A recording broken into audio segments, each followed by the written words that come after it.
Generación de nómina, módulo 2.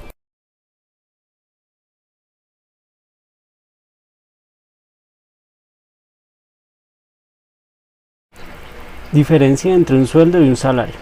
Las palabras salario y sueldo se usan de manera similar en los mismos términos, pero tienen algunas sutiles diferencias.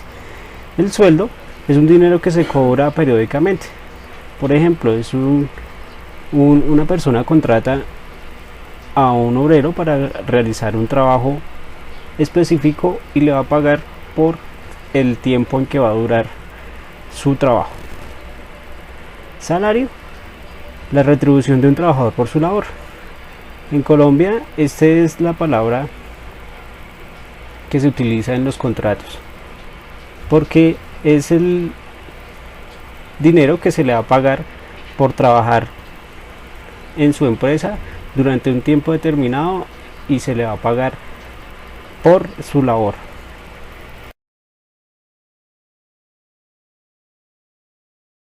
Ya entrando un poco en el tema que estamos viendo en este módulo o en esta materia, nómina es una lista o un catálogo de nombres de personas o cosas. En la antigüedad, según explicaba el diccionario de la Real Academia, una nómina era una reliquia donde estaban escritos nombres de santos, y hoy existen ciertos amuletos supersticiosos que también reciben este nombre. En la contabilidad, el término nómina indica la cantidad pagada a los empleados por el trabajo, que ha hecho en la empresa durante un periodo determinado de tiempo, normalmente mensual o trimestral. En primer lugar, la importancia de la nómina es vital en una empresa, dado que están los impuestos derivados de las mismas, afectan significativamente el ingreso neto de la mayoría de las organizaciones.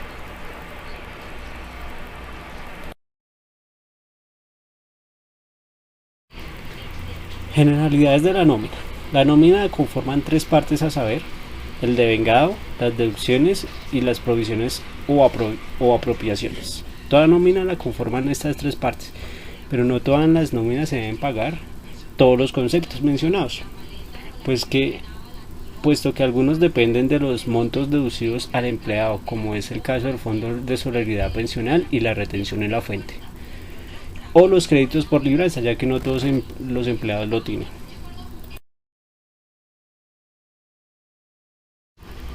El devengado es el valor total de ingresos que tiene un empleado en el mes o en la quincena. Eso depende del empleador, si su pago puede ser quincenal o mensual. Este valor está compuesto por el salario básico, horas extra, recargos, diurnos, nocturnos, dominicales, festivos, comisiones, auxilio de transporte, viáticos permanentes cuando la persona viaja constantemente por su labor, etc. Eso es como lo que conforman la palabra devengado. ¿Sí?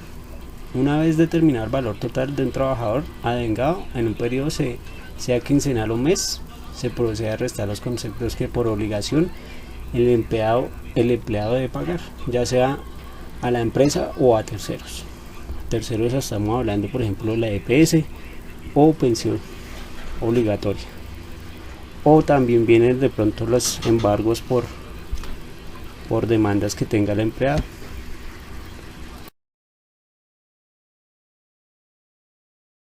Como lo decía en la anterior diapositiva, después de obtener todo el devengado, venimos a sacar las deducciones. Son los valores que se descuentan de la nómina del trabajador. Entre estos valores se tienen los aportes de salud, pensión, que responden al empleado, las libranzas, los embargos judiciales, fondo de solidaridad pensional, cuando fuere el caso, que esto depende también del sueldo de la persona, la retención en la fuente si hubiera lugar a ello, que también depende del sueldo del empleado, y cualquier otro descuento autorizado por el empleado, de pronto que tenga un préstamo con el fondo o cuando la empresa tiene fondos que siempre por general pues hacen esa autorización por nómina del descuento del pago del crédito.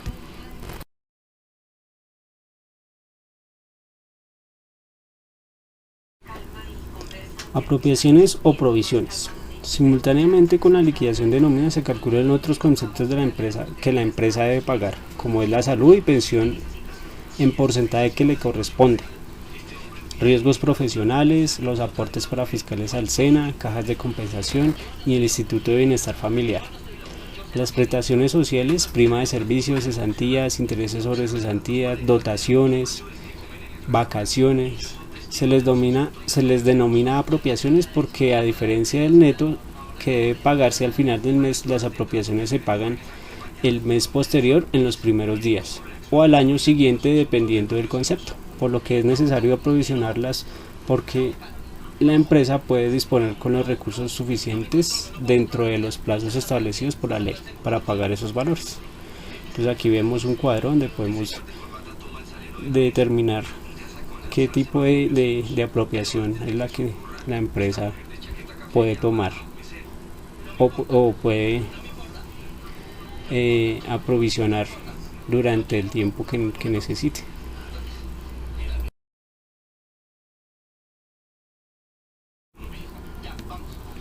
Viendo todo lo que compone una nómina a términos básicos, podemos ver que dentro de las apropiaciones hay términos que para un empleado son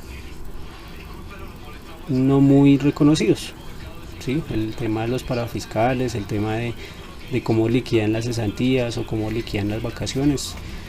Eso es en el momento en que el empleado lo solicita, que necesita que le pague, o cuando, pues, por ejemplo, las cesantías que por ley lo tienen que pagar anualmente o bimestralmente, dependiendo. También vemos que han habido cambios en la liquidación de la nómina. En uno de ellos está la nueva parafiscalidad. A partir del 1 de noviembre del 1 de mayo del 2013 entró en vigencia el nuevo modelo de pagos parafiscales previsto en la ley 1607 del 2012, la cual suprimió el de los aportes al ICF y al SENA, manteniendo sin variación alguna el 4% que debe hacerse por concepto de subsidio familiar. De igual manera, esa ley prevé la suspensión de la cuota del 8.5% que el empleador debe cancelar con el fin de cubrir los costos de salud correspondientes al sistema de seguridad social integral. Exoneración que, mediante el decreto 862 del 26 de abril del 2013, artículo 8, fue propuesta para el 1 de enero del 2014. Entonces aquí pues podemos anexar un documento donde está específicamente esta ley que se implementó desde el 2012 y que pues ha venido cambiando desde el 2013 en adelante.